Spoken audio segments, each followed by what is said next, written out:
Apalagunok, badakizue non gauden gaur? Bidasoan, Irun eta Irunen. Bidegurutzea da Bidasoako zonalde hau.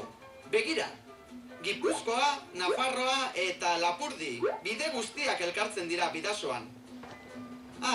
Eta anatzean Txingudiko badia eta Kantauri itsasoa ditugu. Gaur, Irunen Bidasoako erraldoien partaide garrantzitsu bat aurkeztuko dizuet.